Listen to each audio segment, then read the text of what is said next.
So good morning, everybody, and welcome to this first thematic webinar organized by the ENSMOV Consortium. I hope you will find it interesting and that you will get a lot of useful information during it.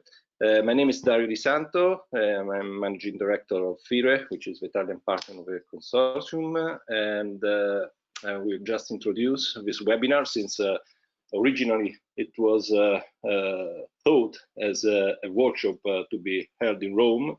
Unfortunately, as you know, this wasn't a possibility due to the coronavirus pandemic. So we converted it in a webinar, and I hope that it will work as we hope it will do. I will give the stage to Mia Dragovic. Matosovic will introduce you to the ENSMOV project, and after that we will go right through the MRV topic, which is the focus of this webinar. So enjoy it, and please remember that you have the control panel and the possibility to write down questions through the chat, and also after the speeches which are provided by the agenda, you will be also able to directly speak to communicate with your colleagues. So please, Mia, the floor is yours. Thank you, Dario. Thank you, dear participants, dear colleagues. I'm really grateful you're with us today, and I see 34 attendees, which is even more than we hoped for. This is great because I'm sure many of you had a choice whether to join this webinar or different others. My colleagues only have 3 important webinars today, so thank you for choosing this one. And this answers your next question I'm sure you had, and this is why you don't see familiar names of my colleagues like Lassis Oikonomou and Jean-Sebastian Brock. They were supposed to present some of these presentations. You will be hearing more of me today because of this reason that they're in other webinars, but they will be joining by the end, so they will be here for the discussion. Okay, going through the list, one more thing before we go into introduction. I saw approximately half of you, well, let's say 15 of you that were already in our previous webinar. So I do apologize to those of you who already listened to the ENSMOV introduction. I tried to make it a bit different and to ensure that we show you examples that you can use. But we do need to go through some basics. So we start with how we created ENSMOV. A lot of colleagues already worked together for the project called ENSPOL. So ENSPOL basically also helped facilitate member states' key stakeholders, but it was mostly focused on the obligation schemes. Now ENSMOV also includes alternative measures. So we deal with everything regarding Article 7. Of course, now we deal with a 2030 we have the 2030 outlook and beyond. We are looking at the EED recast and everything, the MRV scheme according to the EED recast and the new guidance. And some quick facts. We started in June last year, so now we are in the half of our first cycle. I will explain what this means a little bit later. But still, if you're just joining, you are not late to get the benefit of the entire program we offer. So our objectives are written here on the slide. It's to both focus on MRV and on policy implementation, and we kind of try to separate those to make sure we really tackle the key aspects of both issues. And IACP is the coordinator, but you can see here all the partners. With a bit of apologies, in Romania, Andre is no longer a partner. Now we have the Romanian ministry. The reason we are showing you this is just to get an idea of how we try to help. So we are a mix of experts and agencies, and also the main stakeholders like ministries in some member states. And why this is important to you? Well, we directly target 14 member states, but we try to cover all the member states. And we do have experts for all the member states, or at least we call them facilitators, because we know nobody knows more about your country and your plans than you, but we are here to find you all the resources we can. So please, if you will now look at the map and find your country, and then see the color. And to the left, you will see which partner, ENSMOV partner, is would be a facilitator for your country. This is for those of you who haven't gotten in touch with them already. For those of you who are already in the program and connected, that's perfect. For those of you who are here for the first time, please remember this partner, or just and contact them if you know them, or just drop us an email and we will get you in touch with them. So this is how the 3 years will work. We thought it would be better to divide all the issues we want to deal with in 3 years, and each year we called one cycle. So you can see in the circles cycles 1, 2, and 3. As I mentioned, currently we're in the first half of the first cycle. And below you can see all the different engagements and activities we will have. And as Dario mentioned, I just asked our colleague Valentina, what's the weather like in Rome? Well, it's perfect, which doesn't help us. I really wish by the end of the workshop, I really hope we will have another actual workshop in Rome, and to meet you all there in person. So another reason we have these cycles is because in each cycle we have different topics, and now let's see what the topics are. Currently we are dealing with the beginnings of attracting interest and defining an MRV scheme, and just starting up some new policies, and of course the cost effectiveness of EE policies and how to choose which ones, which to choose. Then we will go into more of details of MRV in cycle 2, for example, assessing side effects of EEOs and alternative measures, setting up and modifying MRV scheme, IT tools for MRV, and cost-effective policies. Of course, there is no reason not to talk about any of those issues now, but this is just to know which additional tools we will develop in each cycle, and what materials you can expect from your ENSMOV colleagues. And in cycle 3, we are thinking of going above and beyond. This will, of course, or can be changed according to your wishes and what we see through the progress. But our first ideas are to deal with energy poverty, raising awareness, involving wider stakeholders, etc. So this is just to have in mind. There is no strict schedule, which means sometimes in some cycle you can be in all the workshops, all the meetings. Sometimes you can just choose what fits you the best. And how did we set this all up? Well, we started with the needs assessment. So instead of thinking we know what is on minds of our stakeholders, we did an additional needs assessment last year. I know many of you contributed to that, so thank you for your time. And nothing would be possible without your input. And from this needs assessment, we made a gap analysis of 15 gaps, and this is what we will mainly focus on today. From those 15 gaps, 10 were exactly from the needs assessment, so from your feedback, and 5 were additionally from just literature review and what we know are still issues that member states are dealing with. And then finally, we tried to look up all the tools that we know of that are already available, and somehow put them in one Excel so that you can find them specifically per gap or per issue that you are having, and then see where you can find additional resources with a list of your time. We'll also mention this in the end. I will show you where to find it. So you will get this presentation after today, and just remember that you can find all these resources on our website, but also the links are here. So I already mentioned the three first reports on the slide, and the last one I didn't mention, also made with your help, is snapshots of EOs in Europe. Jean-Sébastien led this along with other colleagues and representatives of other member states. And we will also have, in July, I believe, we'll have ready snapshots of alternative measures. So also look for that. And expected tools and guides and reports we will have throughout the summer.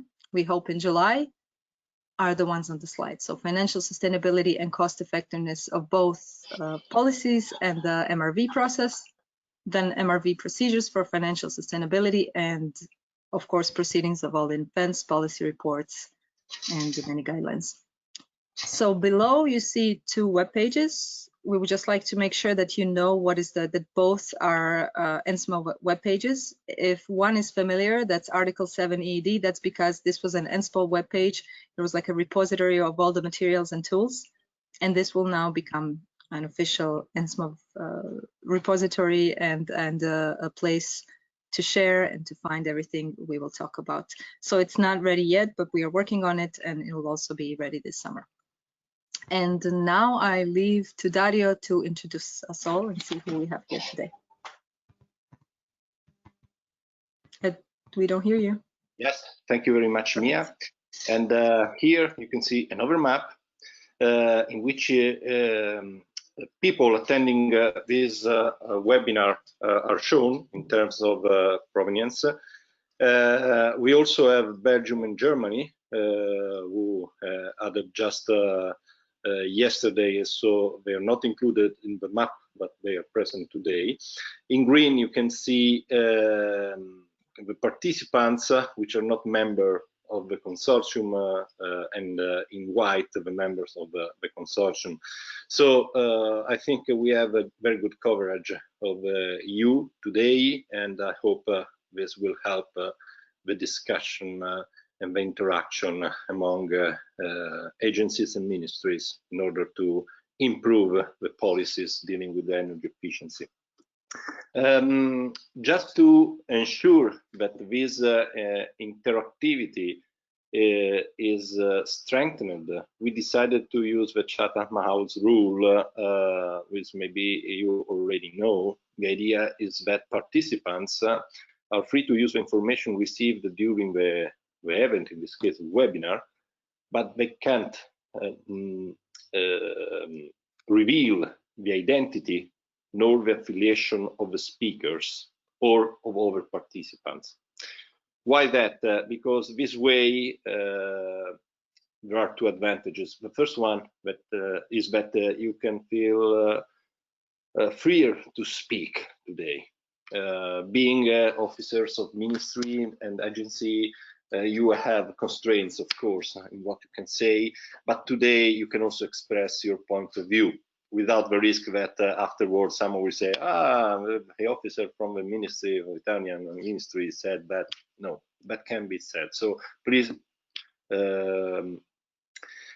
take care of that. You can use all the information you receive today, but not collect them to speakers, directly or indirectly, of course. And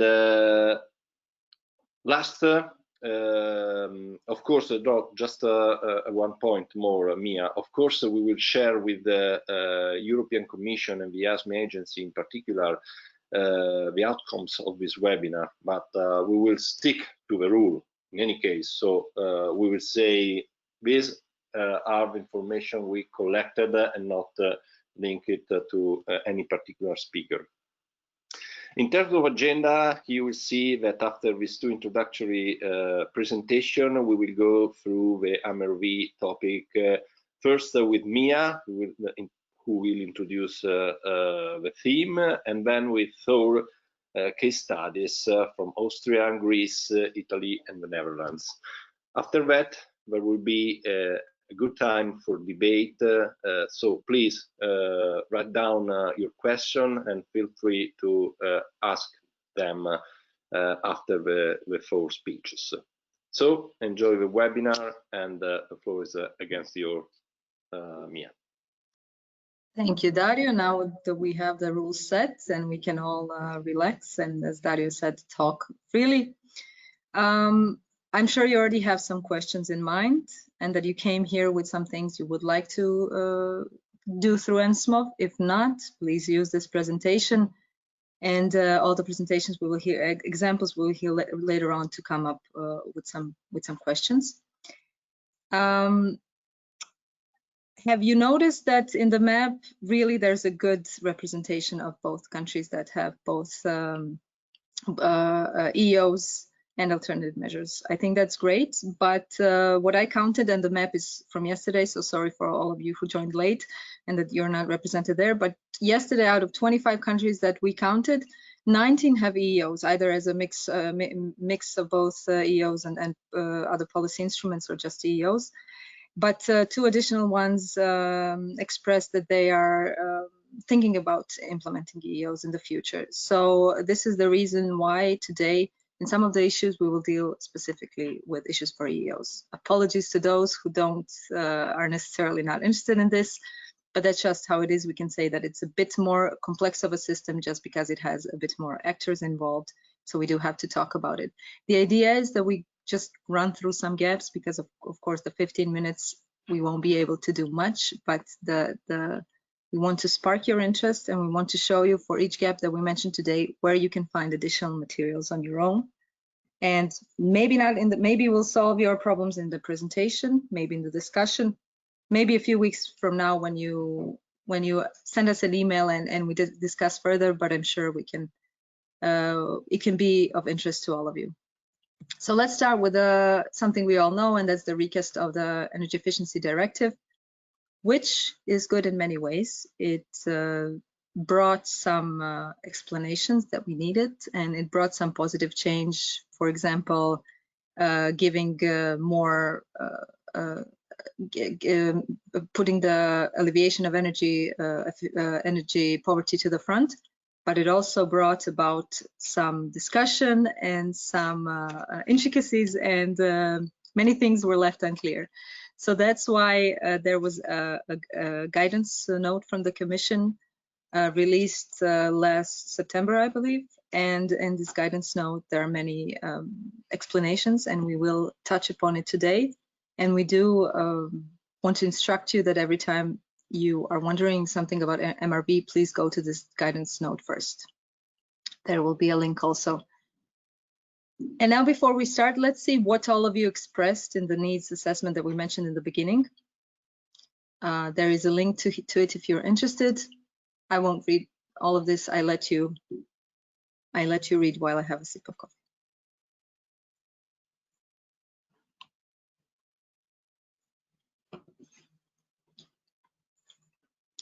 Okay, and now, as we said, there was a gap analysis from those issues, and we will go through 6 gaps today. Before, let's mention this important guidance note. Here is the full name and the link. It's annexed to Commission recommendation on transposing the energy savings obligations under the Energy Efficiency Directive. We will mention one table on page 124 today, and the reason for this is because it's very important to involve all the actors and make sure which actor has which part of the obligation and what is which part of responsibility. You know, that's what makes successful MRV process. So we have implementing public authorities on the one side and obligated parties on the other. And the table looks like this. So it has 2 rows, as you can see, and this is important because it differentiates between monitoring and verification of actions and monitoring and verification of savings. Many times we see countries being excellent in one of those, but not delivering in the other. And this just wanted to stress that both things are important. So we do have to verify the savings, but we also have to verify the policies, and they're happening. Instead of reading all of this, I'm sure you will get to it after this presentation if you haven't already, but as you see in green lettering, points number 3 are the same in both rows, and they say that implementing public authority is responsible for carrying out or commissioning ex post verifications. Now, we are mentioning this because many times we see implementing public authorities transferring this obligation to the obligated party. Of course, this makes sense that some MS would do this because the main issue for most member states is number of people in the ministry, and maybe they're not trained, maybe they just don't have enough time to deal with this. This makes sense, but it doesn't relieve them of their obligation to make sure that for verification is in place and that they are the ones responsible for it.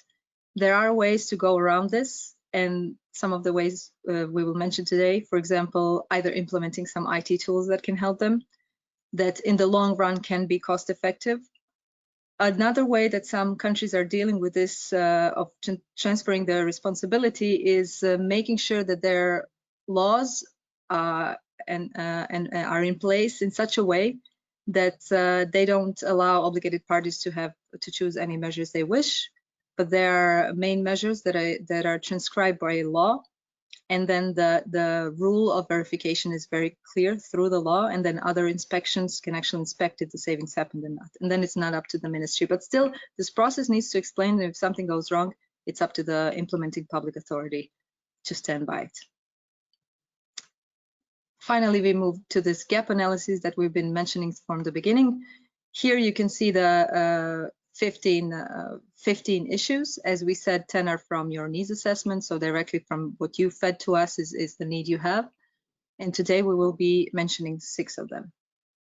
So, or running through them, I shall say.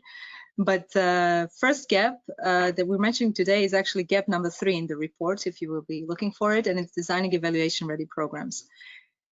Now, instead of reading and trying to decipher this graph, this is here just to point your attention to another project called EPATE that dealt with evaluation of policies and how this evaluation process can be integrated before in the entire process. So evaluation shouldn't be something that comes at the end. In order for it to come at the end, it should be in the process a lot sooner, as we just mentioned, through legislation or through some other ways of dealing with it early on. And my colleagues, Jean-Sébastien, Vlasis, and I did this report last year from EPATE, so you have a link below. Please, if this is what you're interested in, then check out this report. Now, the next 2 slides are the 2 gaps that we all hear about a lot, and this is additionality and materiality. For all those of you who really think this is we're talking about this too much, then congratulations to you, because that means you're a minority that actually knows how to deal with these issues. Unfortunately, in checking at what member states are doing, we still see that these 2 mistakes are being made, and that there isn't enough understanding of how to achieve additionality and materiality. So we will spend a bit more time on these 2 slides. So first, additionality. Here on this slide, I will mention the stair-step baseline and an example for appliances. But if you go to the guidance of the ED guidance note, just know that there are different additionalities in there. So additionality for existing buildings, additionality for new buildings, additionality for public buildings, and then everything having to do with appliances. And this is this example here. So basically, it might seem straightforward, but if we are installing a new appliance, we cannot take the baseline of the old appliance for the entire time while we have the new appliance. But this does happen, and I will tell you when. In some countries where there are already a lot of measures for energy poor households, there could be a rationalization that these households wouldn't change this appliance anyway, that they wouldn't have money to buy a new one. And then they say, well, this old fridge that's already 10 years old would last for 10 more years.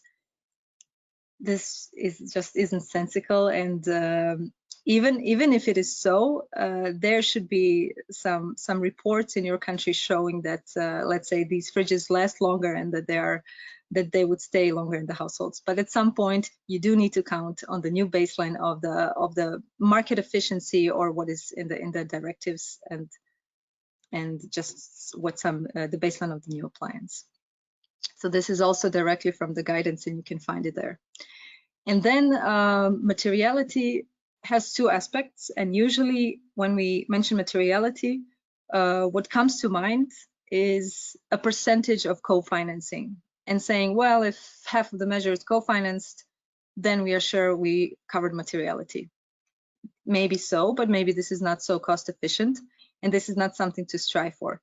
This is just one of the aspects, and this is the amount that is being covered by the obligated party, or whoever is, let's say, the energy fund. We could have an imaginary country that whose citizens do have enough budget to renovate their houses, but perhaps they're just not interested into starting this process, but perhaps they don't know where to find energy auditors, they don't know what to start from, which measures to choose. And let's say an obligated party recognizes this and says, well, we will do this process for you. And in the end, if they can show that these households did this renovation just because somebody led them through the process, found people for them, did all this hassle that they didn't want to deal with, which is necessarily not financial, or maybe only a few percent of the actual cost. But they get those households to sign that this measure was implemented because of the help of the EO, then this is still material. Now, this is just an extreme example I'm giving you, but to move away from specific percentages, because there aren't any that will ensure your measure is material. And on the right, you will find this in green. It should be red because it's alarming, but it says in green, only 14% of all savings rated as fully eligible, additional, at low risk for double counting and non-delivery. This was in 2016 report done by our colleagues from RAP Consulting, Jan Rozenov and Zuzana Pato and other colleagues. So it's unfortunate that still, I suppose there is still need to talk about this issue. And again, to jump back on the left, what I didn't mention, the other aspect of materiality, this is that whatever happened with whatever savings were achieved, it must be tied to some regulation that said that this is exactly because of EOs. For example, if you have, there are countries that are just starting with EOs, and this is a real example. I know some of you will recognize yourselves here. And now it's what do you do with a obligation period that has passed and you need to show savings? And maybe there were some savings, which is fine. But in order for these savings to be material, you need to somehow connect them to some obligation that already existed. So if the obligation was already placed in the law, yes, you could say, well, obligated parties already knew that they need to do this and they did it, we just didn't report it on time. That's fine. But if there wasn't any EO obligation and you say, oh, well, some energy company still did some savings, maybe they did it because they wanted to differentiate themselves on the market or for any other reason, but definitely it's not tied to EOs and then it's not material. So I hope that's a bit clearer now.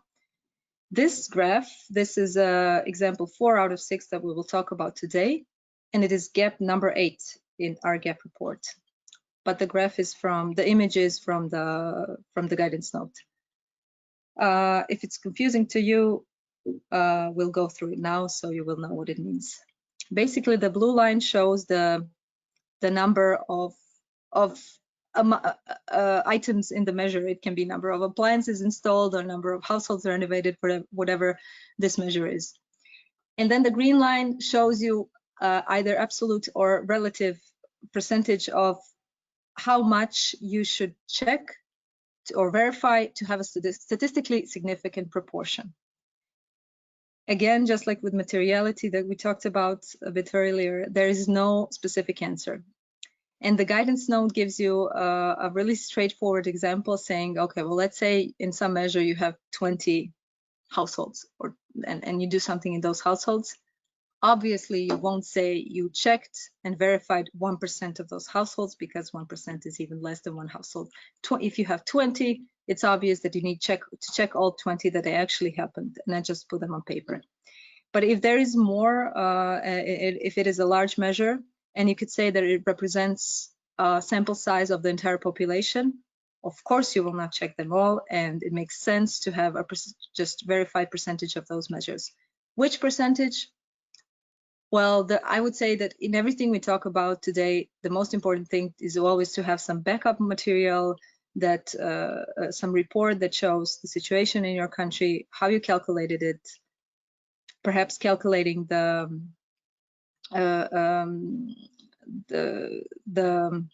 what's it called? Well, I lost the word, but it's in the guidance. The amount, to make sure how sure you can be in your numbers or not.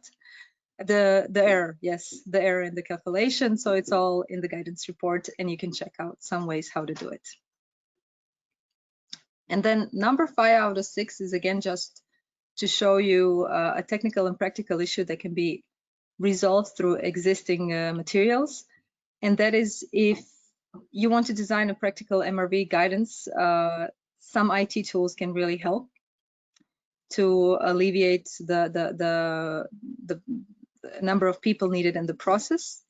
And Again, in EPATE, the project that we mentioned earlier, we did describe some of the tools and countries that use these tools.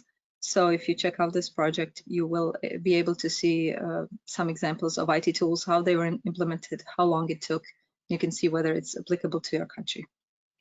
And below, you will see another source that is quite interesting for this gap.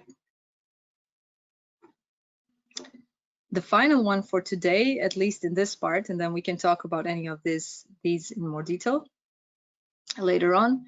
This is the financial aspect, maybe the most important one. And let's see what, on the left, we can see what the guidance note says about this. It says that a member state should consider enabling the trading of energy savings among obligated parties.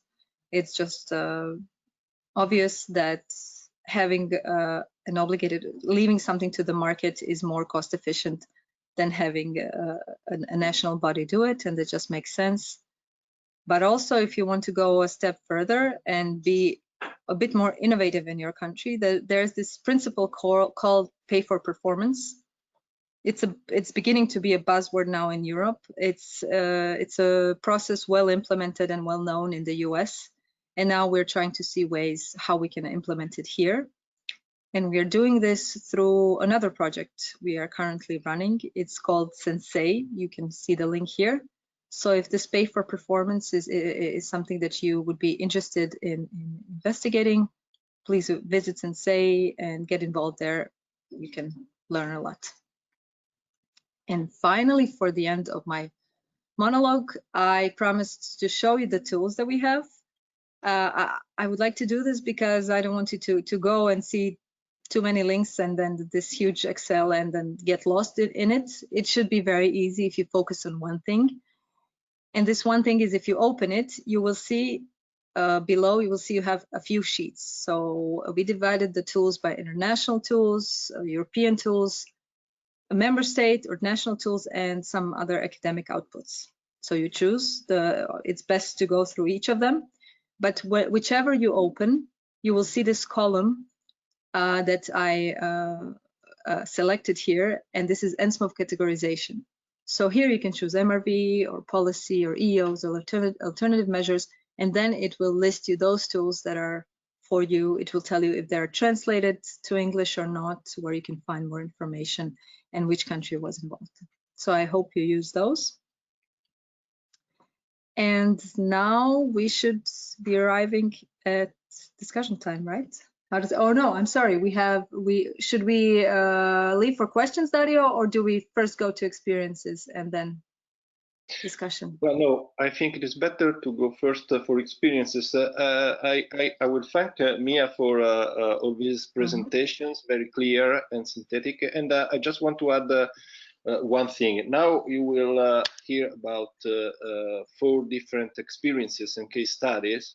Some will deal with policies existing but have been in place for many years, others to new policies. Here the idea is not to speak of best practices, but of good practices. So the aim of ENSMOV is not to find out the ideal solutions that fits for all and solve all the problems of every member states, but is to give you hints and suggestions on how to improve your policies or to build new ones. So please keep in mind that. And I really thank our speakers for their availability, and please make use of their experiences also to find out good questions for the discussion time. So I think that now it is good to go starting with the first presenter, who is Christoph Pleuner from the Austrian Energy Agency. So please, Christoph. Thank you. Thank you for the introduction. My name is Christoph Pleuner. I'm working for the Austrian Energy Agency in the field of the National Energy Efficiency Monitoring Agency. I'm going to present you our experiences for the monitoring, reporting, and verification of Article 7. Yeah, first of all, I'd like to give you a brief overview of our system, of our Article 7 implementation in Austria. We have the target of 218 petajoules of cumulative final energy savings for the years 2014 until 2020. This is implemented in the Energy Efficiency Act, which says it is a combination of obligation scheme and alternative strategic measures. We have a national target which is a bit higher than our target we communicate to the Commission, and the Energy Efficiency Act says we have to implement a national energy efficiency monitoring agency. And we also have another regulatory document, which is the decree on energy efficiency, and this contains information about standardized measures and requirements and guidance for the evaluation and for the of individual energy efficiency measures, so individual energy saving actions. What are our obligated parties? We have about 413 obligated parties. They are defined with the threshold of 25 gigawatt hours of energy sales to final customers, and they are divided into these 5 groups. We have the group with the highest energy supply are the oil suppliers, and followed by electricity and gas suppliers and stores. And then we have also some municipal utilities and district heat companies. What are our experience with the obligation scheme? We found out that it's very important to have the number of obligated parties very low, because the higher the amount of obligated parties, the difficult it is to find them all, and the more parties are involved in the process, the more complex it is to communicate the information to all. Yeah, you need enough time for reporting, but you also need deadlines, because deadlines for reporting, because otherwise you won't get the information to a specific time. You have to control the eligibility. So it's easier to control the eligibility of energy saving actions if you have the competence for it, if you have a public authority for that. You have to keep the EO as simple as possible, and you need really clear rules. Otherwise, obligated parties are very creative.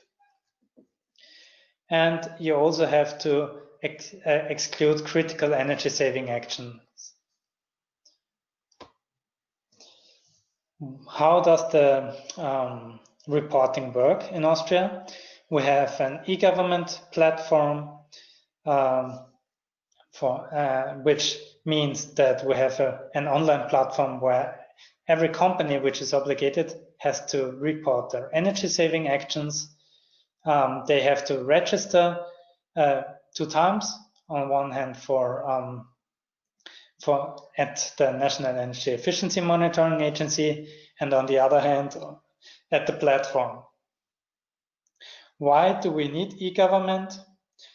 Because there are a lot of sensible data. For example, documentation on individual energy saving actions, where they took place, which are the beneficiaries, and so on. And we also have the data security, which means the data, you must not lose data. You have to secure them. That's not possible to that everyone can achieve its individual target. And now, yeah. There I provided some insights into our platform.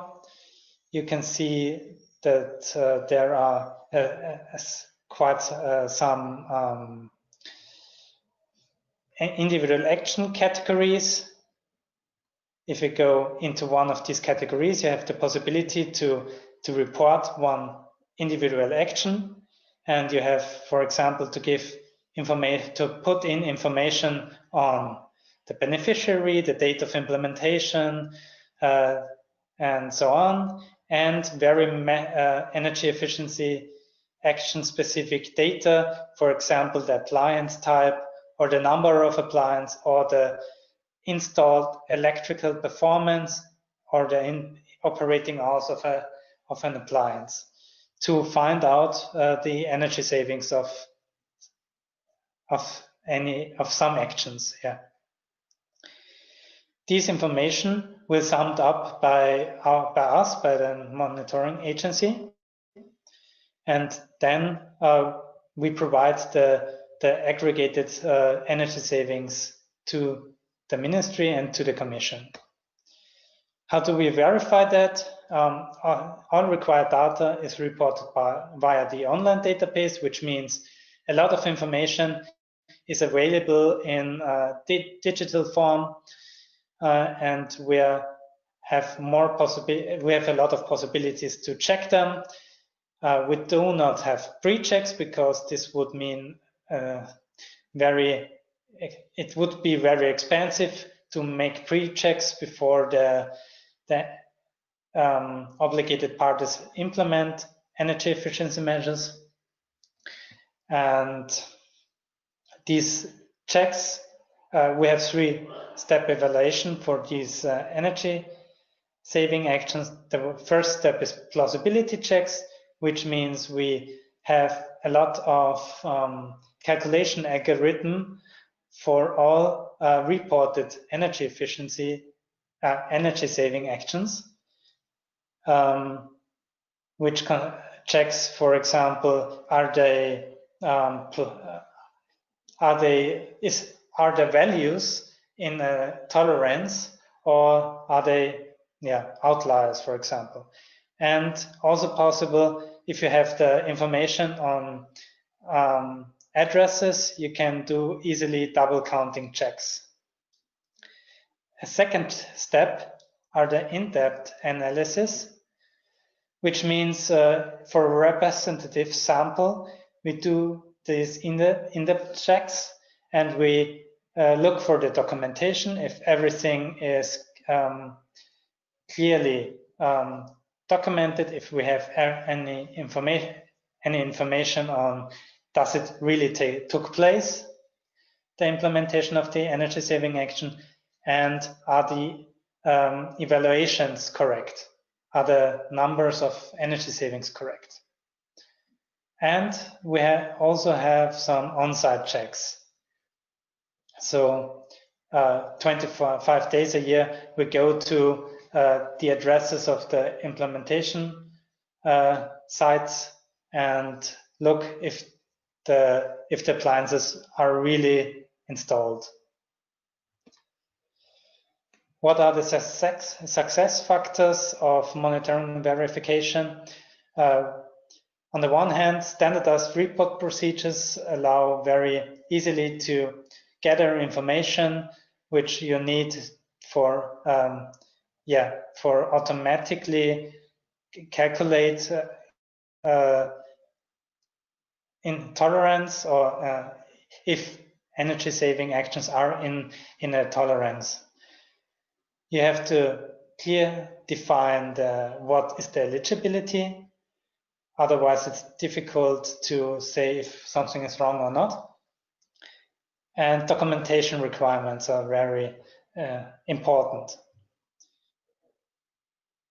Another aspect is if you use default values, it's easier to check the other information. You don't need to check default values, but you can check, for example, the number of appliances which are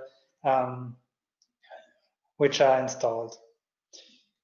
Performing checks instead of on-site checks. Yeah, and paperless process is very important to check a lot of or a very large number of reported energy efficiency actions. Yeah, and also the automation of monitoring process is very important for that. And also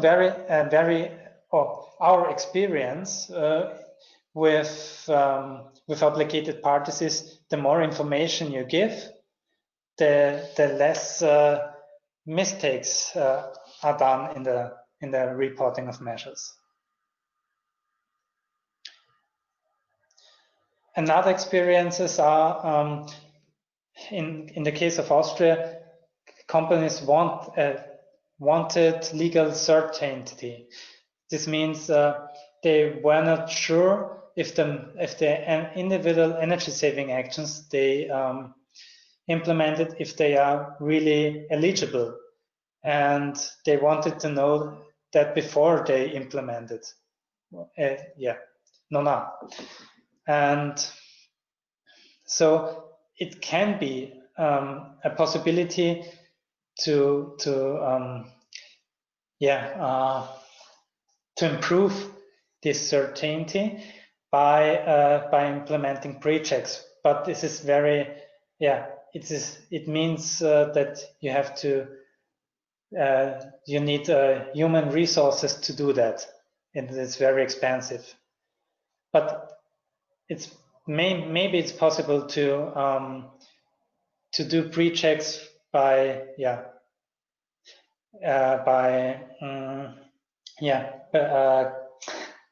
no, I'm missing the word. If you sell the pre-checks, for example.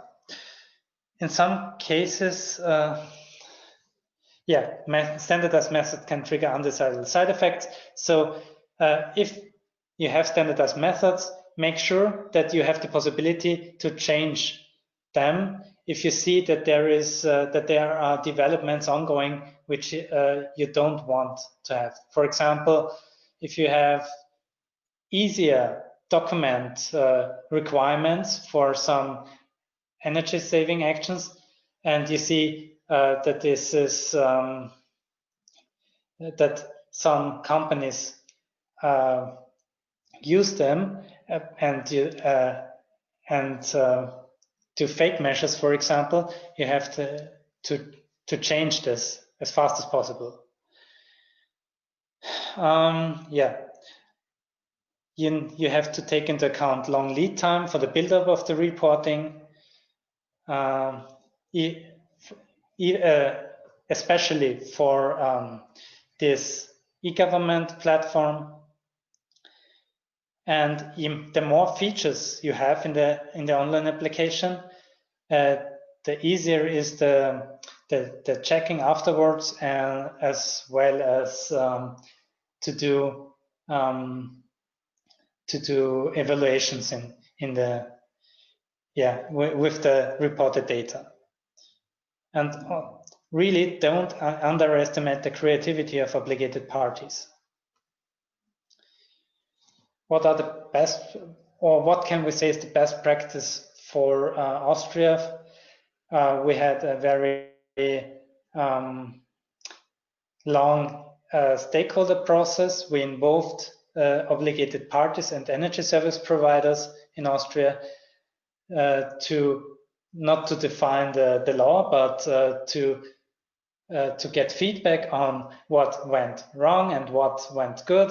And so it's very important to involve them, that is practicably and successful in the end. The centralized e-government platform works very well, and we have a lot of information. We can take out a lot of information of it. Yeah, the decree is very good because it's easier to change it than national law. Yeah, we have the evidence of many individual energy saving actions, and we can easily doing checks and yeah, plausibility checks and also in-depth checks for them. And we have a lot of big industrial energy saving actions. Yeah, and this is my last slide. So I see that there are some questions raised. Okay, should I respond on the question now, or should I do it later? Well, there is a brief question that maybe you can answer yeah. at once. Okay. That is, what is the percentage of operations controlled on site? We have, this is easily to respond on. We have 4% percentage of sorry, a 4% representative sample on energy saving actions reported. This means for approximately 10,000 reports a year, we have about 400 checks per year. Okay, there are other questions. For example, one is about, I'd like to know more about the National Energy Efficiency Monitoring Agency. When was created, its objective, how many people work there, from Diana Lopez. If you can give a very brief answer, and that maybe after you can get in touch, of course, and go into details. Yeah, sure. On the one hand, we can this question can also be answered by email, but the brief answer is the monitoring agency is implemented for the compliance checks, on the one hand for the Article 7 measures, on the other hand for the compliance checks on Article 8. We have approximately 10 people working in the monitoring agency, and yeah, it's what is now. Oh, the questions is another one, and it was created in the directly after the law was get in force in 2014. Half a year before the obligation period started. Okay, perfect. There are other questions, but we will leave them for discussion. So we will take care of them. Don't worry about it. We need to, in any case, stick to our agenda. So now the floor goes to Christos Turkolias from Cresse, and I really thank Christoph for his presentation. So yes. Please, Christos. Yes, thank you, Dario. Okay, can you see my screen? Yes. Okay. Hello to everyone. Thank you for the invitation to present our experience of MRV activities in Greece. My name is Christos Turkolias. I am working for CRES. CRES is the National Energy Center in the field of RES and energy efficiency, and support technically the Ministry of Environment and Energy in the relative fields. For the Energy Efficiency Obligation Scheme, we have been appointed as the administrator for the measurement, monitoring, control, and verification for the period 2017-2020. And my intention is to present our experience as resulted by the 3 years of operation. The Energy Efficiency Obligation Scheme in Greece started... I'm sorry, Christos, for interrupting. Please, since most of us have small screens, if you could start the presentation with F5 so it can be be a little larger. Okay. Okay, Just thank you. a moment. Yes. Is it okay? We don't see any change yet. So we probably see your other screen. If you can do it, it's fine. I just we see your Just a screen where moment. there are all the slides. Yes.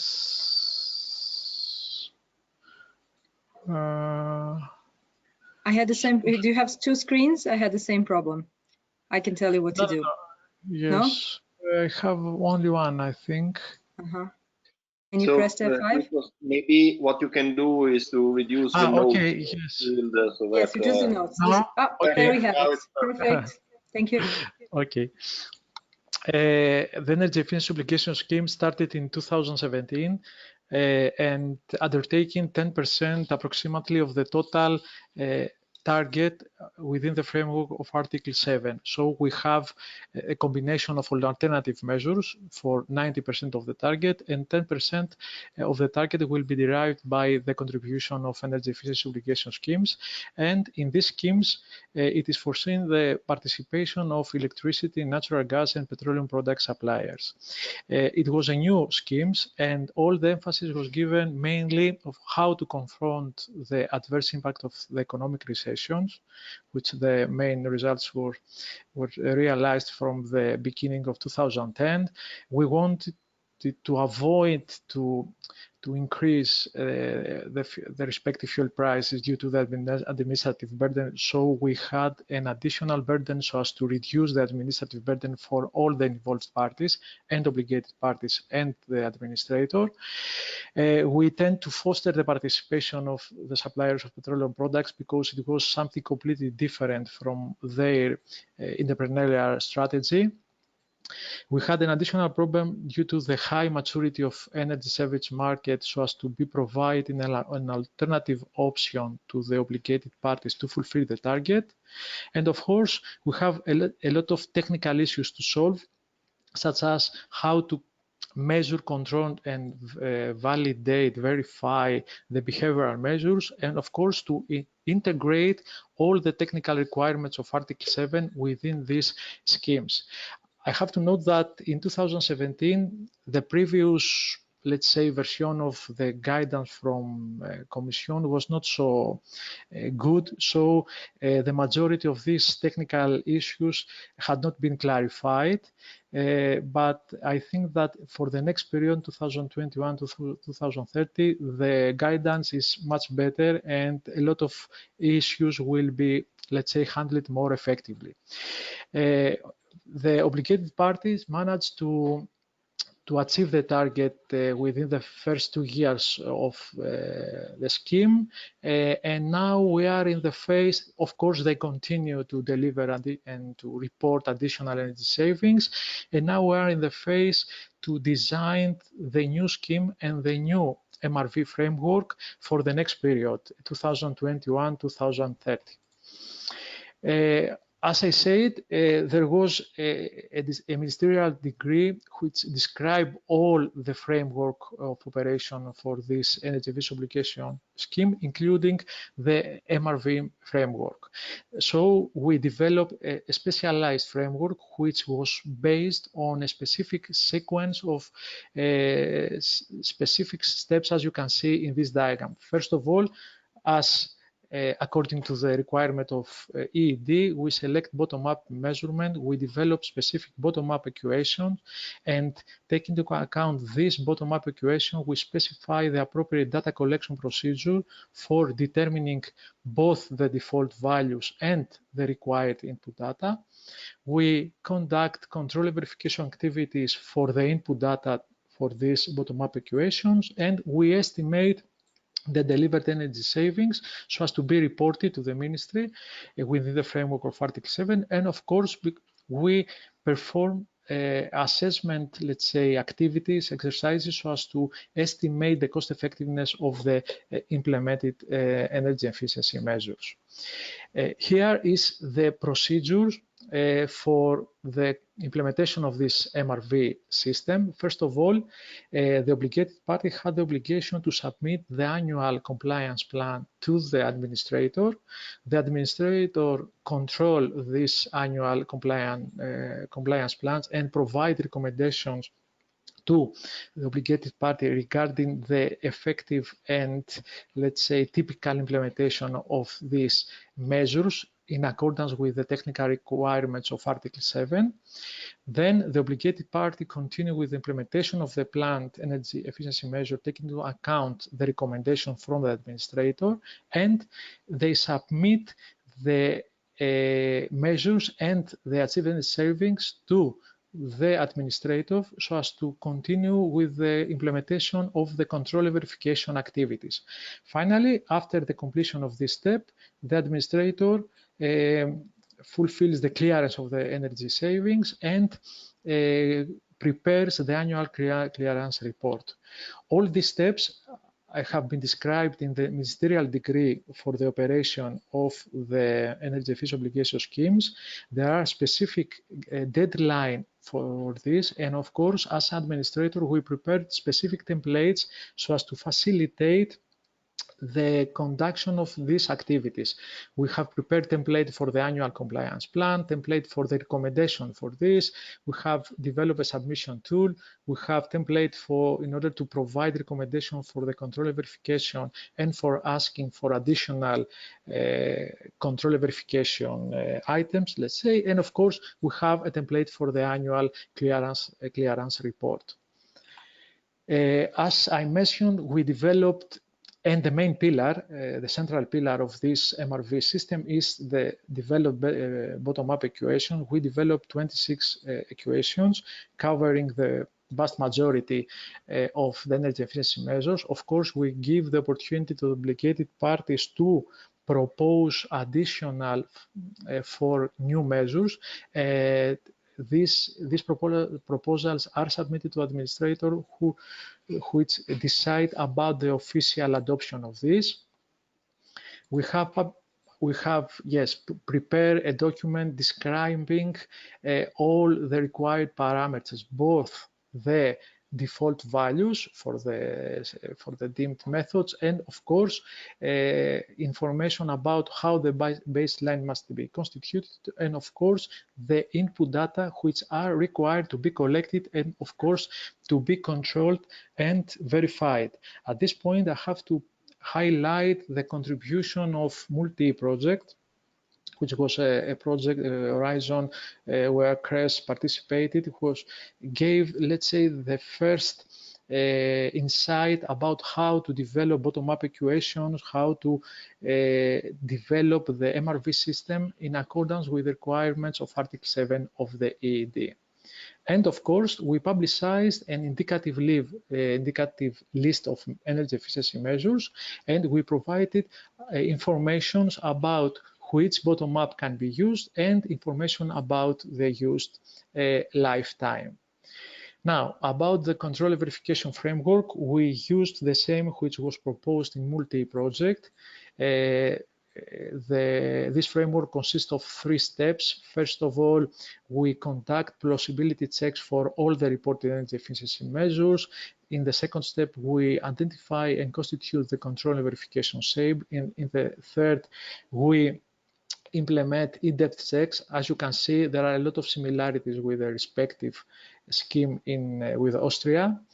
Regarding the constitution of the control verification sample, we include, of course, suspicious cases as resulted by the conduction and completion of the plausibility checks, some external suggestions which are specific measures with special characteristics, such as a very low number of interventions which result in high achieved energy savings. And of course, we estimate the same as it is required by ED for a statistical significant proportion so as to be representative. And finally, for this sample, we conduct desktop checks and on-site checks when it is just as necessary so as to complete this control verification framework. At this point, I have to mention that in 2017, we rejected approximately 11% of the reported energy savings,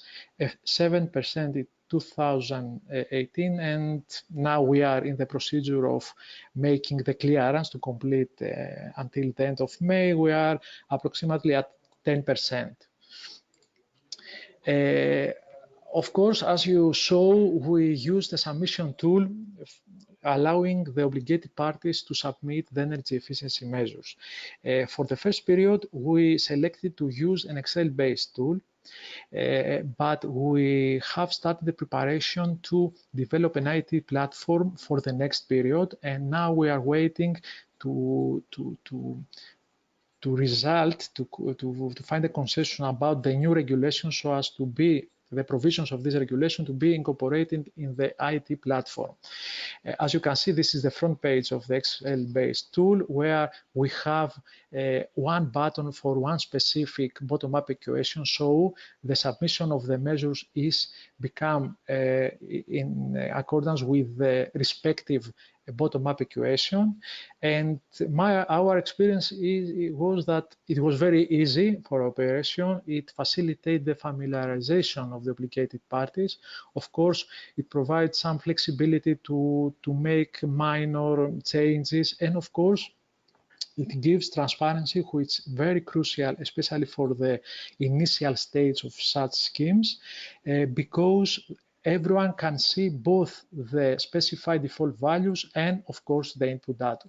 Of course, it is required more administrative burden so as to monitor the outcome from each obligated party on an annual basis. And, of course, there is the possibility during the calculation of the energy savings. But I think that for the first period, this Excel tool contribute to the smooth familiarization of the obligated party, and now we are ready to continue with the next step, which obviously the development of utilization of an IT platform. Now this is the structure where each energy efficiency measure is submitted, is reported from the obligated parties to the administrator, so as to see the structure and the type of information and data which are required. I believe that we will follow the same, let's say, structure and in the IT platform that we will develop. As you can see in the first section, here the obligated party must present the title of the measures or the potential sub-measures to describe very briefly this. In the second step, the obligated party must insert only the input data which are required for the estimation of the delivered energy savings, and these input data are controlled and verified through the respective mechanism, and the calculation of the energy savings units, as they are called in our regulation, are estimated automatically, both on annual basis and for the cumulative one according to the requirements of the Article 7 of the ED. In the next section, it is required by the obligated party to describe the control and verification items which are submitted so as to control and verify the respective input data, and to specify the title of the submitted files, then to justify the compliance with the additionality and materiality criteria and to submit the respective files, and of course to justify their compliance with their quality standards.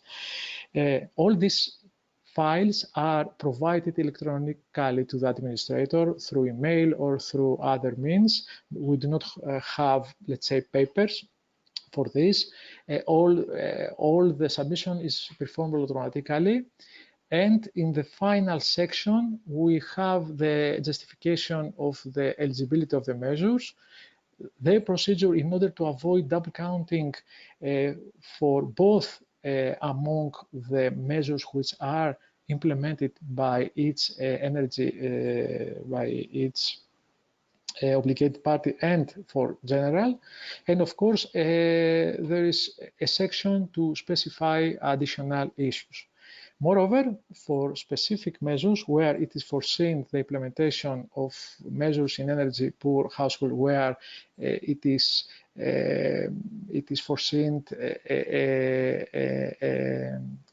to add to increase the achieved savings due to the implementation of these households. This is specified again in this form, in this sheet, so as to estimate the correct number of cumulative energy savings. Now, some considerations about the implementation of this scheme. We support the conclusion from the report and the guidelines from Federal Energy Management Program in USA, which develop guidelines for the implementation of energy efficient intervention in public buildings in accordance with the IPMVP framework. As you can see, the recommendation is for each energy efficiency measure, it is recommended to find the appropriate balance between the achieved energy savings and the administrative burden for both to the obligated parties and to the administrator. And as you can see from this table, where it is proposed a specific measurement method in accordance to MVP for different energy conservation and energy efficiency measures. Method A is key parameter method, method B all parameter, and method D calibrated simulation method. For the control and verification, it's recommended to use method A, which imply the requirement to control and verify the key parameter methods. So our experience is that we have to design and implement a scheme with the least as possible, of course, administrative burden, ensuring, of course, minimum quality levels for this. Now, about our proposal so as to design policy with cost minimization, of course, we promote the use of deemed methods in the case that this is feasible. Of course, for this, it is important to exploit all the existing administrative sources so as to determine the appropriate default values, and it's recommended to conduct additional studies so as to fill some gaps, let's say, and to clarify various technical issues. We implement these studies, especially in Greece for the case of behavioral measures, and help us to take from the obligated parties some administrative burden from them, because we know that the control and verification of this measure is difficult. Of course, it is important to standardize the control and verification procedure. The role of the templates is crucial, and especially for the grid scheme, which was the first period of operation, we think that the action plan for the fulfillment of the target facilitate the smooth, let's say, familiarization with all these difficult technical issues which are arising by the ED and Article 7. Of course, irrespective of the fact that the Excel-based tool worked very effectively, it is important to implement this MRV procedure through an integrated online information system. And of course, it is important for the administrator, at least, to have access to the available information system and the existing administrative data sources, such as in Greece, for example, the registry of the energy performance certificates or the registry for the distribution of oil products. Finally, some proposals about how to ensure and promote data exchange. We think that the development of official communication channels is required so as to provide the required information. In the case that different, let's say, parties or authorities are being involved in this, it is important to specify with clarity and accuracy their duties and responsibilities, and ideally the establishment of a coordination body so as to collect this required data perhaps may be the most effective, let's say, solution. It is important to exploit all the existing administrative sources and IT system. Of course, the data protection directive hinders the implementation of this, so it's important to initiate clear common rules in order to fulfill with this restrictive, let's say, framework. And of course, in the case that different data are collected and distributed, it's important to conduct data quality assurance procedure in order to create the appropriate trust which is required among the involved parties so as to use this data. Thank you for the attention. More information about the MRV's activity in Greece you can find in the site of CRES and the site of administrator. I am open for discussions and questions. Yes, Christos, you have 3 questions, but since we are a little bit late, I will take them for the discussion after the overview presentation, if it is okay. Of course, you can continue to produce questions for speakers also when we finish their speech. It's not a problem. But now it's turn of Valerio Di Sabatino from GSE. Thank you, Dario. So, yours.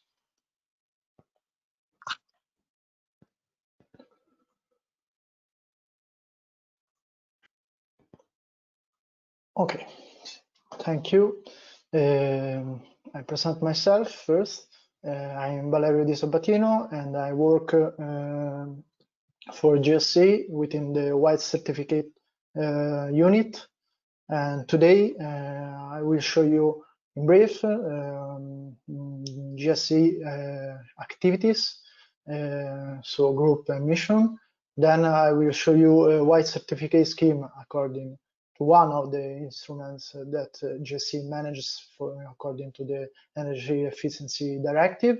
And then I will show you the White Certificate regulations and energy saving evaluations. First of all, GSE is a national company. It's owned by the Ministry of the Economic and Finance, and GSE follows the strategic guidelines of the Ministry of Economic and Development and decision taken by the regulatory authority. Under the control of GSE, there are some other companies. I mentioned, for example, the GMA, that is responsible for managing the white certificate market, but also for the wholesale power market. Then there is the Acquirente Unico, and the other company is the research on the system, on the energy system. GSE manages different incentive schemes for promoting renewable energy plants, but also it is in charge of other important measures for energy efficiency. Among these, there is the white certificate, but also heating and cooling support schemes and biofuels incentive schemes. GSE is also responsible for studies and statistics that are required by institutional organization, and also support public administration and other private companies for the diffusion of the incentives. White certificates are security and tradable energy savings, and they are certify the final uses of energy, the energy saving in the end uses. Once a white certificate is equal to 1 ton of oil equivalent. The white certificate mechanism is based on the market and in particular on the match between demand and offer. The demand is composed by the obligated parties that are companies, gas and distributors, electricity distributors with more than 50,000 clients, while volunteer parties are composed by non-obligated parties, so electricity and gas distributors with less than 50,000 clients, and also other public and private companies that are certified according to the 11352 or according to the 11339. Another type of volunteer parties are also the organizations that are certified under the 50001 certification. As I said, the white certificate scheme is based on the market and match between demand and offer, supply. There are two, the market can be divided into two markets. One is managed by the controlled GMA company, that is the counterpart when someone wants to sell its white certificates or to purchase them. And the other one is the bilateral agreements market, where demand and supplies meet themselves, and after the exchange they communicate to the GMA the number of, so the volumes of white certificates, but also the prices, the exchanged prices. In the graphs below, you can see white certificate average prices in the last year. And in the regulated spot market, this price it's almost 270 euros for one white certificate. And the other graph shows the volumes, the exchanged volumes between demand and supply. According to the white certificate regulation, Italy has adopted these regulations since the 2004. Then, also according to the energy efficiency directive, this mechanism was empowered, and the government released the other decrees that modified the scheme and empowered this mechanism. An important point is the ministerial decree of the 2012, which the management of white certificate was assigned to GSC, but there were also other important decrees that modified and update the mechanism, and there were the important point, the 2017 decree. It's important to highlight that only energy savings, additional energy savings are incentivized. So when applicants or submitters, that can be obligated parties or voluntary parties, submit a project, they have to take into account the operational conditions and the differences that may arise from the difference from the past situation, so the ex ante situation, and the ex post situation. Another important point is related to make a comparison between the baseline consumption and the ex post consumption, taking into account the same task performed. So it's important to make a difference between two consumptions related to the same tasks. Additional energy savings take into account also lower requirements. So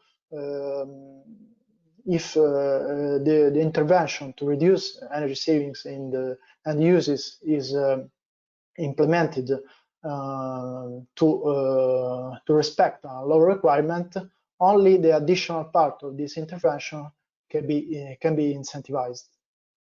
Other important aspects are related to the market trends, so technological and economical aspects of the intervention, especially with the last decree, where the new interventions are referred to the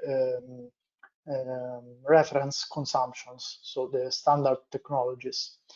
The interventions are ranges from civil to industrial, grids, service, transports, and also behavioral interventions. So there is a list of interventions that applicants can submit, but this list can be also updated to new interventions that are not foreseen in the decree. According to the methods of the evaluations for energy savings, we can say that today we are incentivizing under the 2017 decree, but there are also old projects that are incentivized according to the previous decree, that is the 2012. So according to the previous decree, 2012, methods for calculations of energy savings are related to three different methods in particular. The standardized project, in which there is a standardized sheet of calculation, and so the applicant must submit this calculation according to its intervention, specific intervention, and then GSE, if everything it's okay, will authorize the release of white certificates according to the period of incentivization. Analytical projects are similar to the standardized projects, but they require the measurements of the energy savings. So it's periodically, if the project is okay, periodically the applicant must submit the request for to certify energy savings, and will do that according to the algorithm specified in a standardized sheet, technical sheet. For more complex projects, there was the possibility to present project and measurement program proposals, in which the applicant proposed the measurement program and the algorithm for its intervention, and then it will, if everything is okay, it will be incentivized according to a periodic transmission of the data related to the program, to the measurement program. It's important to highlight also that every data, every information is transmitted through the use of a web platform, in which the applicant inputs all the data related to the energy savings, and according to that, GSE makes the evaluation. The duration of the incentives, according to this decree, are related to the technical life of the specific technical life of the intervention. So there are several technical lives according to the type of intervention, and the period of incentivization is shorter, and it's usual between 5 or 8 years. After this decree, there is the 2017 decree that replaced the previous one, after a transition period in which it was possible to present according to specific requirements, both according to 2012 and 2017 decrees, the projects. But now all the new projects are submitted according to this scheme. And in particular, the scheme foresees two different kind of projects, and so methods of evaluations. These are the standardized project that it's similar to the previous one, but the main important difference is related to the requirement of a measurement program to certify the energy savings. In this case, the measurement program can be that will be adopted. It will be adopted only to a sample of the population of the intervention. The applicant must only certify and calculate the energy savings according to this measurement program, and then it will extend the results to the other components of the intervention that don't foresee the installation of the measurement instrument. Another method of evaluation is related to final energy saving project. This kind of evaluation is similar to the previous one. It's related to more complex projects, and according to that, the applicant submits a proposal of the projects and of the algorithm and the measurement program. Then, after the technical evaluation managed by the GSC, if everything is okay, the applicant will submit periodically the request for certification of the energy savings.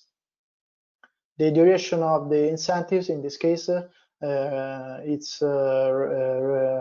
ranges from 3 to 10 years, according to the type of project, and it's established within the decree, the 2017 decree.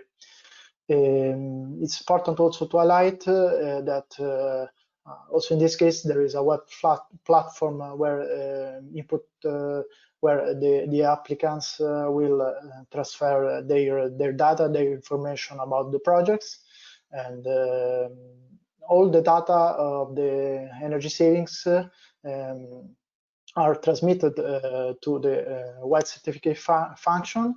Then the white certificate function will transmit this data to the studies and monitoring function that will elaborate this data and will transmit them to the Ministry and Economic Development, that together with ENEA will analyze the effectiveness of the action put in place according to the Energy Efficiency Directive, and will transmit the data to the European Council. Okay, for me that's all. Thank you for the interest, for the attention. Okay, thank you very much for your presentation, Valerio. Also, in your case, I will leave the questions for the discussion phase, and I will go directly through the last of the programmed presentation from Martin Verdonk from RVO. Please, Martin, the floor is yours. Okay, thank you very much. I don't have much time left. I have four minutes, or do I have a little bit more? Don't worry, take the original time, don't worry. Okay, well, I try to be brief, but it will be challenging. I'm one of the Netherlands is one of the few countries which doesn't have an EEOS, so in that sense, it will be a different presentation compared to the other colleagues just now, and also referring to the remark of Mia saying that EEOS are very complex with all its modalities, but I can ensure you if you want to meet Article 7 using alternative measures only, it is also very complex with regard to the monitoring and verification. Well, let me elaborate on that. My name is Martijn Verdonk. I work at the Netherlands Enterprise Agency, which is the agency of the Ministry of Economic Affairs and Climate Policy. And I coordinate the monitoring and the reporting of Article 7 energy savings, and also coordinate the analytical basis NECP. So I have the links with those as well. Well, I'll be very brief on the policy context. Mainly, I'll give you a broader overview of our monitoring and reporting verification system in the Netherlands, how we organized it. I'm not going to dwell on every individual MRV system of all alternative measure. I mean, that would be, I'll need a whole day, if not more. But I will give you some general principles which we'll use in the coming period, and I give you an example. So I hope that will well, feed the discussion afterwards. Well, for the Netherlands, we have a climate act since last year. So we target 49% emission reductions by 2030 compared to 1990, and want to reduce to 95% by 2050. And yeah, that is our general framework. And for the policies, we have the climate agreement, and well, all kinds of sectors contribute to this target. But it's good to note that the Netherlands does not have targets for energy efficiency or renewable energy in this context. Of course, we did put in contributions to the European headline targets on renewables and energy efficiency in our NECP. But yeah, well, as a consequence, we do not have policies that specifically target energy savings in order to meet targets. Now, we have many policies which contribute to CO2 emission reductions through energy efficiency, through renewable energy, or land use change. Or yeah, so it's contributing to multiple well, targets, if you like. I just put in this slide. I mean, just to give you a little bit details on our Article 7 well, obligation. This is from our NECP. So we calculated our cumulative energy savings for the next period on 925 petajoules. And we, like I said, we use solely alternative measures. I put a screenshot here, but this is not all. There are 38 measures which are being notified in the NECP. Yeah, so we have policies which are cross-sectoral, but we also have many sector-specific policies. Like you can see on the screenshot, these are most of the policies targeting the energy use and emissions in the built environment. So that makes the monitoring and reporting complex.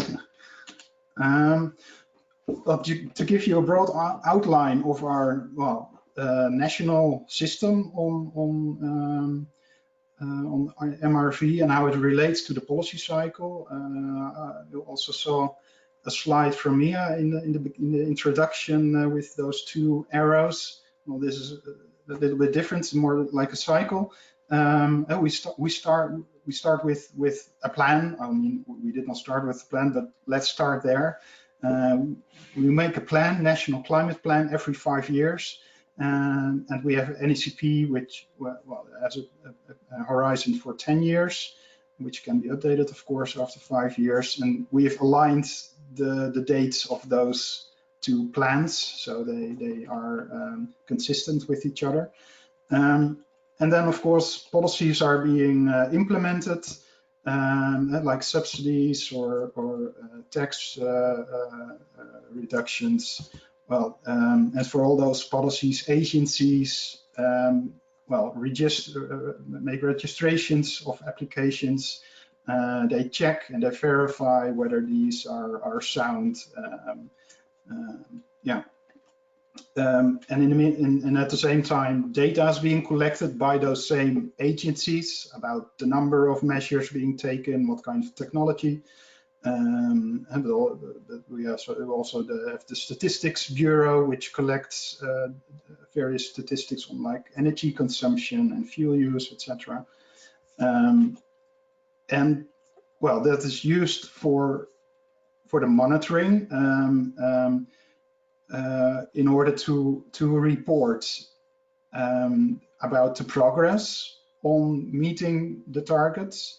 We will have an annual climate policy monitor, which not only looks at the CO2 emissions, but also looks at all the steps you need to get at the CO2 emission reduction. So you have policy changes, which must be implemented. You have behavioral changes or developments in the cost of technologies, investments being made by stakeholders. Those are all indicators which are being collected during the monitoring phase and being used in evaluation. And well, all this data and the climate policy monitor is the input for our annual projections and the climate and energy outlook. And this outlook gives policymakers an indication whether policy targets will be met. And if not, which is often the case, I must honestly say, especially at the beginning of an obligation period, well, you need to design and ramp up your policies, and you need additional policies. And if there's still a gap, well, then an agency will perform ex-ante assessments on new possible policy options, or policymakers have some drafts and they ask the agency to assess those. And well, they usually then they go through a political decision-making process, of course, and then new or adjusted policies will be announced and implemented, and then the cycle continues with implementation and monitoring, etc. This is annually, but we also have mandatory policy evaluations, ex post, ex durante, at least each 5 years, which must be done by independent organization, etc. So it will be ensured that that the quality is good. There's also a coherence of policies which must be screened each 5 years. So, like in the climate policies as a whole, is being screened by an independent organization, whether it all adds up, or whether there are policies which are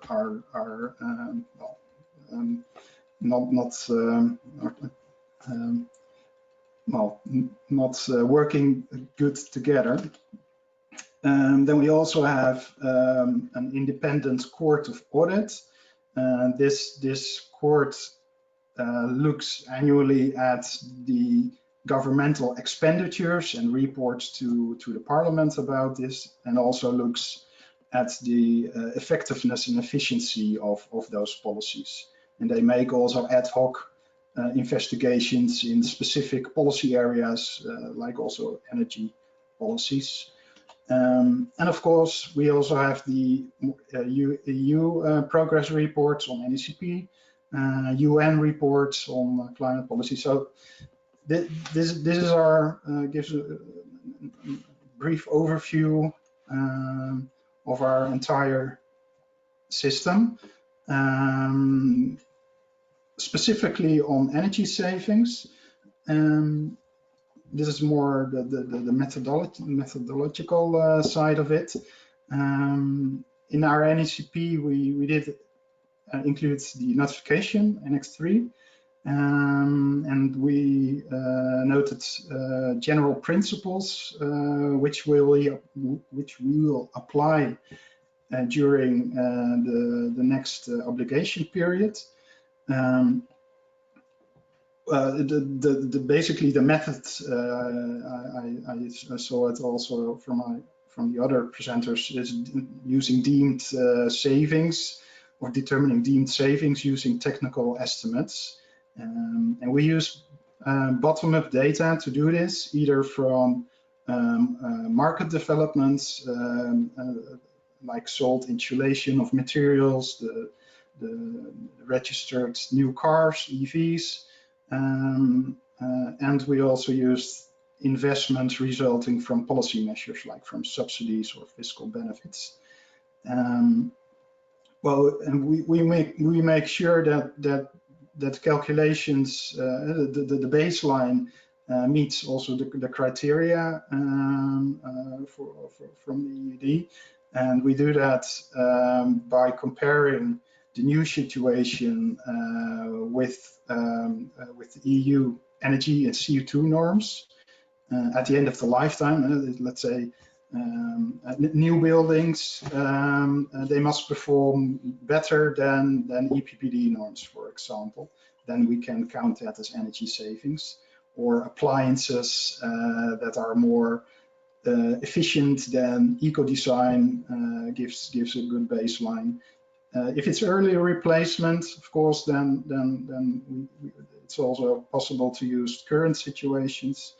But we also we look at the lifetime of those appliances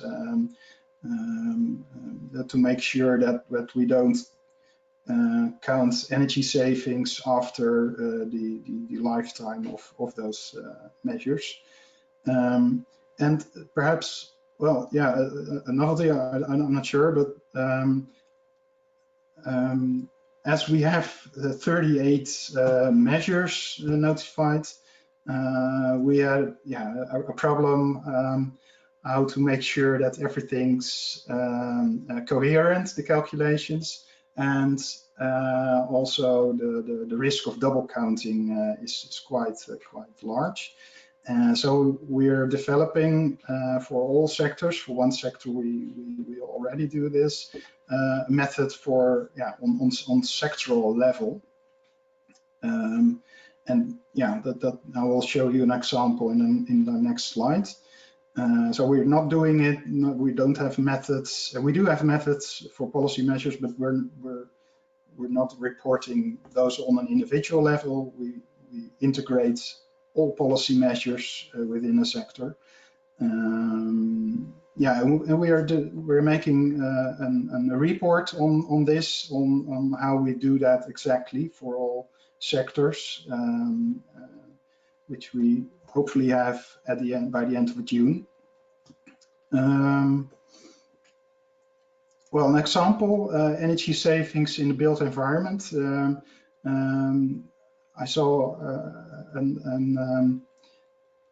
there was a reference made by the second presenter with a method label. I think this was method D. This is a modeling approach. We model the energy consumption and savings for dwellings and utilities. with a calibrated simulation model. It simulates the energy consumptions using all kinds of data, like demographic and economic developments, or a cold or a hot winter, and of course investments which we can derive from the data which is being monitored in implementing policies and market data. And that model all fits it together in order so it matches, or at least as closely as possible matches the observed energy use.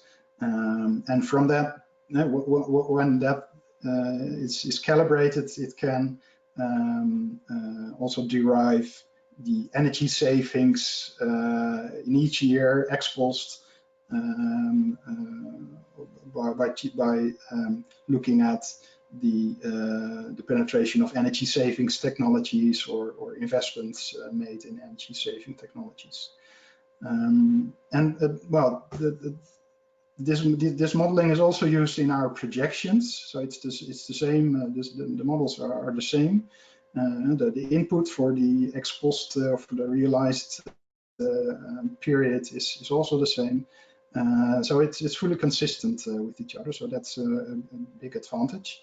And it makes sure there are no double countings within this sector. Well, to sum up, benefits of the system we have, I think it's strongly integrated in the policy cycle. And with the monitoring ex post, feeding the ex ante outlook, determining the gap for the policy targets and resulting or not new policies, and with multiple ex post evaluations periodically. So there's a lot, on more levels. You could say that it results in robust monitoring, I think. It's also cost effective by using a method for the entire sector. You make use of the data available for the whole sector. But it also it's also cost effective in the sense that we, for all the policies we have, there's monitoring of those policies. And we use that as a base for the reporting or evaluations for all kinds of requirements for the EU, the NECP, or the UN climate reports. So we have a single monitoring system for each policy, and we try to align that as much as possible, of course. So we don't need a separate or a parallel monitoring system just to be able to report on Article 7. So that would make the administrative burden increase. But the challenges are for such an integrated or sectoral approach is that it's difficult to assess the individual contribution of policies to the entire effect. But it's always a little bit difficult to in what kind of method you choose. It's always a bit tricky to assess the additionality of policies due to the complexity of finding a good control group. And the availability of uniform and detailed data. As I mentioned, many policies, they all have their own specific targets and modalities and monitoring. If you want to integrate that, well, there has to be some kind of uniformity in order to put it into a model or to be able to calculate energy savings from it. So that's one of the challenges at the moment to make this monitoring method set up for the coming obligation period. And integrated sector-wide modeling is, well, it's not the most easy way, I guess. I picked an example in the built environment. It's a practice we use for maybe already for 20 years or so. But for other sectors, this is not always available or present. So we have to use other methods like B or C. I don't know what the exact methods were, but yeah, just to say that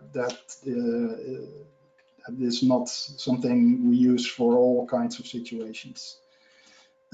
Well, that's it for now. I hope I was not taking too much time, but happy to take questions. Yes, thank you, Martin.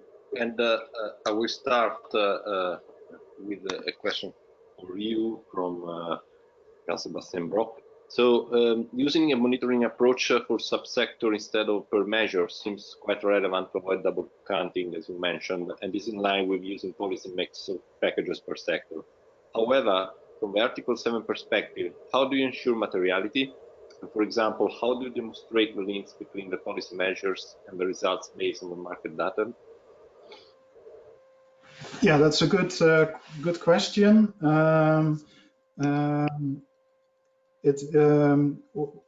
Well, we can show that we have the monitoring from all the policy measures, so we can show that the actions being taken are actually the result of those policy measures. Yeah, so we can use that data also to verify and to feed the model in order that it is also calibrated in the right way. Okay, and about market data, how do you collect them? Do you acquire them? Do you implement surveys? And what do you do? Yeah, we use various data. We have surveys indeed for householders, but that's not really the market data, which is being referred to here. Market data, yeah, we ask a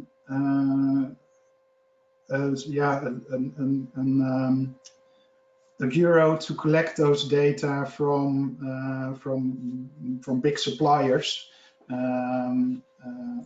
Like suppliers on insulation materials, and we get annual figures from those big suppliers.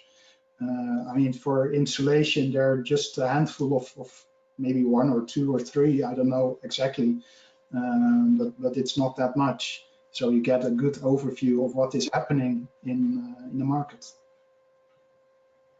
Okay, thank you very much. There are 3 questions for Valerio. So the first one is, how could you explain the very stable level of organized market versus the variations of the bilateral markets?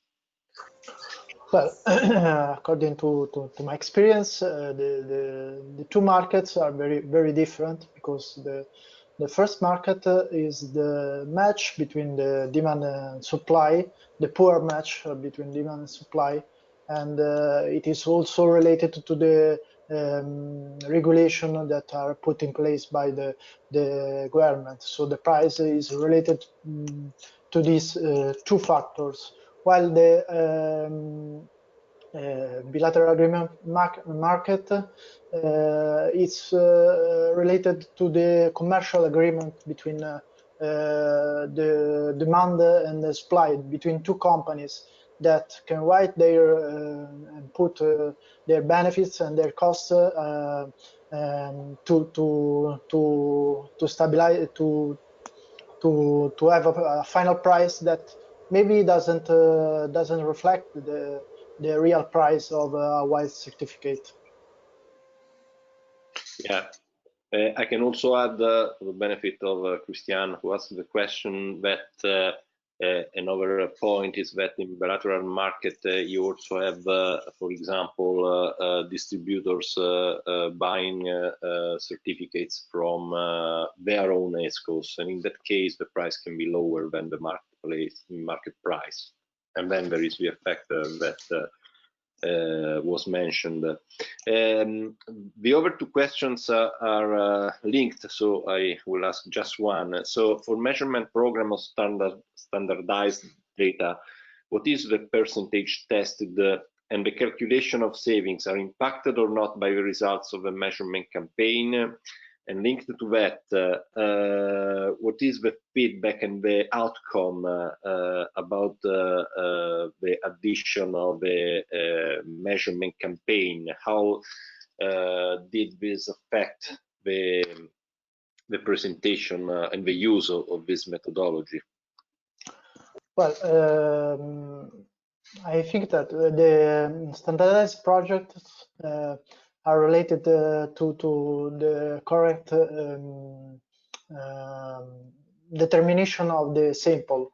So usually applicants have to implement the representative sample in order then to extend the results of the energy savings campaign to the other interventions. So if everything is okay, if the sample is representative, and this can be verified by statistical methods or by technical specification in order to verify that the sample is real, a representative sample. This data will show a perfect reflection for the other interventions. I don't know the percentage of the tested samples. I can say that related to the projects, usually this kind of projects for now are related to lightning interventions in the public and in the private sector, and because these sectors, it's easier to